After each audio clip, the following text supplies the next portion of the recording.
Well, first thing on the agenda today is get my keys in, figure out why my wipers don't work. Well, they're plugged in under the cowl, I believe. So I guess we gotta see what's going on there. Got the fuse panel pulled off here. Apparently it is fuse 24. And this is the fun part. Fuse 24 is not blown. It looks like absolute dog crap, but it's not blown. So, this might be a little fun diag day. Let's see what's going on with it. Well, under the engine bay here, I guess I gotta pop this cowl off and see if it actually is plugged in. Or, actually, you know what? I don't know if there's one under here. No. All those are good. So, yeah, let's pop that cowl off and see what's going on under there. Alrighty, well, I got all the wipers off and the cowl off. I actually think I have a nicer one of these sitting up in my attic, so I gotta go see. But now, getting down here,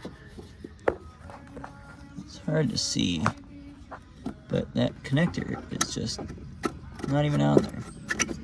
So I can't really push it on in the position that it's in. So I gotta pull the wiper motor out, reconnect that, and hopefully they should work. All right, got it pulled out, got it actually plugged in this time. So go in the car.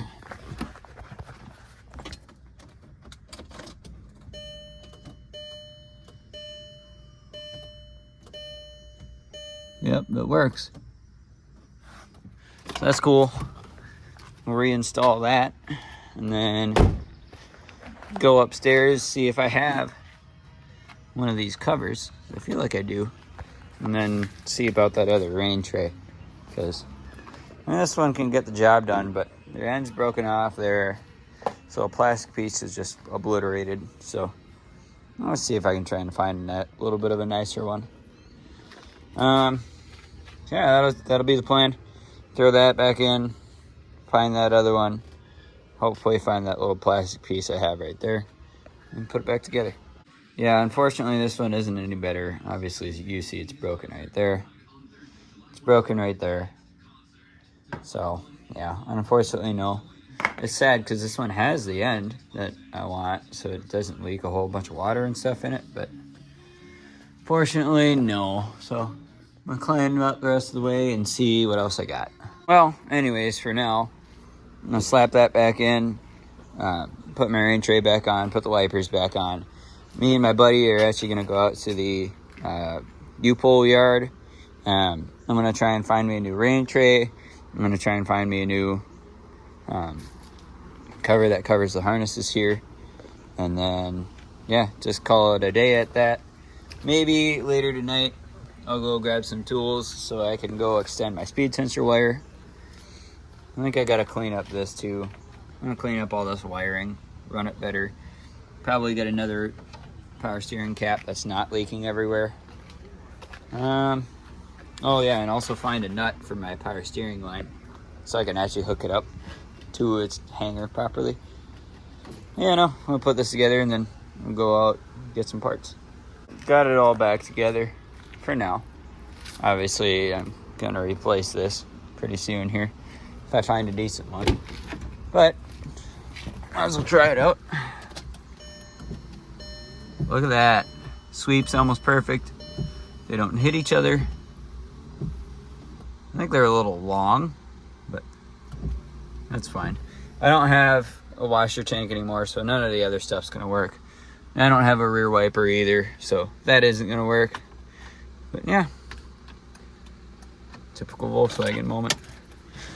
So anyways, next thing, pack up my tools and head out to U-pole. Alrighty, so here's the parts haul for the day. My buddy got a rain tray. It's in pretty decent shape. It's a little broken right there, a little cracked in one spot, but for the most part, complete. And he got this third brake light for his GTI. But anyways, I found myself a perfect condition rain tray. It'll probably be painted. I'll probably do that later. I found myself a mirror because I'm missing one of those. And I found myself the factory light boxes and stuff. And this goes in the core support where you can add this little guy. I think it goes this way. Yep. You get this little guy, the direct air from right here in the core support all the way to the filter. Now, granted, I have a cold air intake, but at least it's not going to be sucking in all the hot air from the engine bay. It'll get a little bit of cool air. Got a little plastic cover for all the wiring harnesses and stuff. And then obviously the big ticket item, I got a core support that's not cracked and is actually the core support that came off the car that motor came out of. Also, interesting thing, we finally figured out how many miles that motor has on it. Motor only has 44,000 miles on it. 44,000 original miles. So, I'm going to get this all cleaned up and I'm going to start tearing the car apart. Also, figured out why my belt keeps shredding. So I shredded another belt this morning. The AC delete, obviously it's a wider pulley. Well, it's also wider rib. So what it's trying to do is it's pulling the belt off, and then the belt's hitting the mounting bolts for the delete and just shredding it. So once we get all this stuff off, put a new core support on it, put the radiator back in it, all that stuff, I'm also going to slap this condenser in it because I know this condenser is still good and it's the correct rib for the rest of the car. So let's get this stuff cleaned up. Get your special guest then.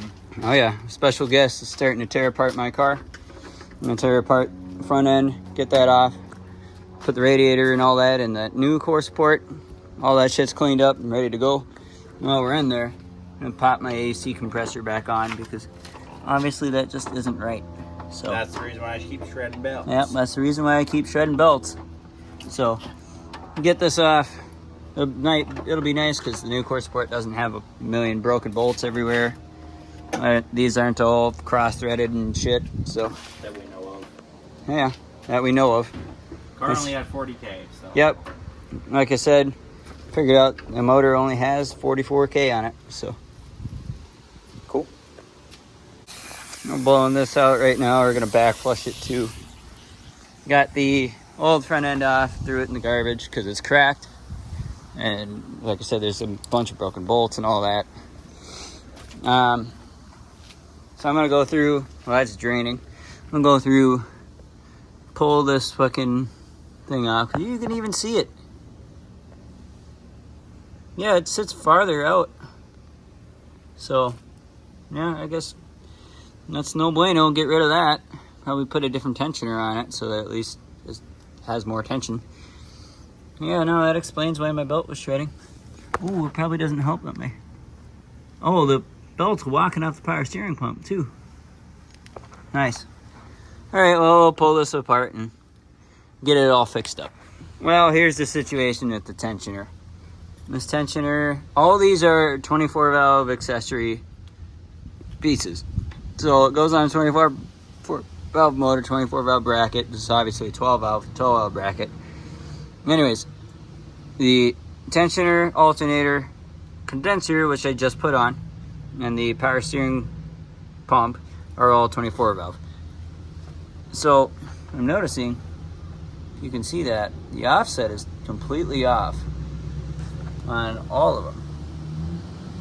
Now, it's good enough now to run now that I got this condenser on here and this belt is self-clearance itself. Started it up, watched it run with the front end off. It does now run straight and it's not walking itself over. So from now, this is going to be a temporary fix. I need to go find all the accessories for 12 valve just to make it right. But for now, this will get the job done. I don't really like the idea of having this compressor on here because it's extra weight and that the pulley itself doesn't sound the happiest. Second thing, I got the radiator put in there. Don't have the condenser in there anymore, so I'm going to flip that over, bolt it up, and slap it on the car. But before I do that, I need to add a couple plastic pieces. There's that intake box thing. I need to add the latch back on. So I got all the intake pieces for it. I'm gonna put that piece in. Gotta put the crash bar in. I mean, for the most part, it should be pretty much set. It'll be nice. It's nice knowing now why I'm throwing belts. And it's nice knowing now that it will at least get me by and work.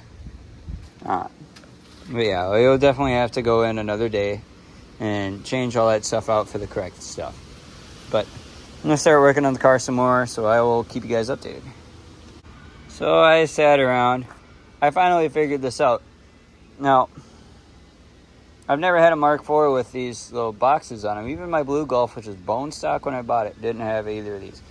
So anyways, this is how it's supposed to work for the factory air box. Going down the road, taking cold air in through here, it does 90 all the way down, cools off the headlight for some reason, and then goes into this tube that carries all that cold air straight into your air box that would be here. Now, obviously, I don't have the air box anymore. No, it's an open filter. But I thought about it.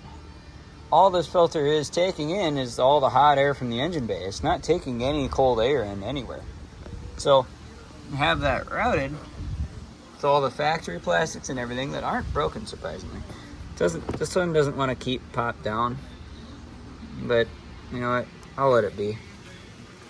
But now I have a way to track cold air into the filter, or at least towards the filter, so it's getting cold air.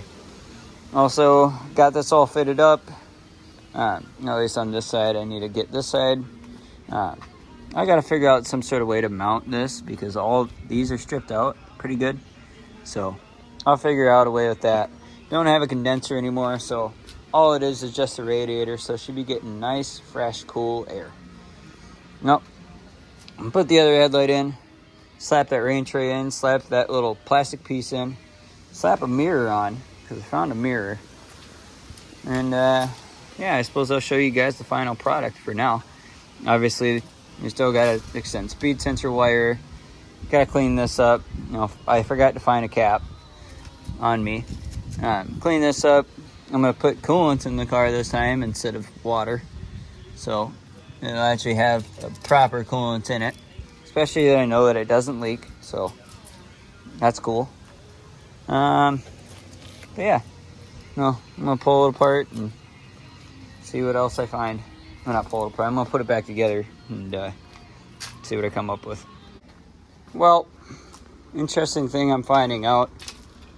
Apparently, the difference between a 1.8T automatic cover and a 2-liter automatic cover is that the 1.8T one is wider at the bottom. I'm not quite sure why, but I mean, I suppose that looks stupid, but it looks better up here, and that's going to be covered by an airbox, so I guess it'll work. Got all the wires tucked up in there. Got this new rain tray in. I actually got to clip it in completely, but it's nice because it covers the corners, so there won't be any more leaves or anything that get in it. Got all the coolant lines hooked up, so once I pop that in, put the cover back on it, I'll put the airbox back in, start it, let it flow coolant through it. I still gotta get that side all taken care of, but and this side of the car is pretty much done for the most part. So yeah, I will keep getting at it. Well, got the car pretty much put back together. Still got to bleed the cooling system and all that, but for now, looking pretty good. Granted, it didn't really look all that much different before, but obviously now we got a vr6 core support. Tell it's a vr6 core support. Obviously, got new, all these plastics and all that, all the air ducting. That cover, which isn't perfect, but is better than what I had. New rain tray, it's almost perfect. I forgot to get the caps for the wiper arms. I'm now realizing. Hopefully got the belt situation figured out for now. just to, you know, get me by. So now plan is, you know, throw some coolant in the car, bleed it, and head out to my buddy Jacob's. Take it for another drive. I'm gonna throw that away because that's now scrap. It's a race car. We don't need AC. There. Yeah, no, I'm gonna go bleed the cooling system real quick, and I'll get you guys back.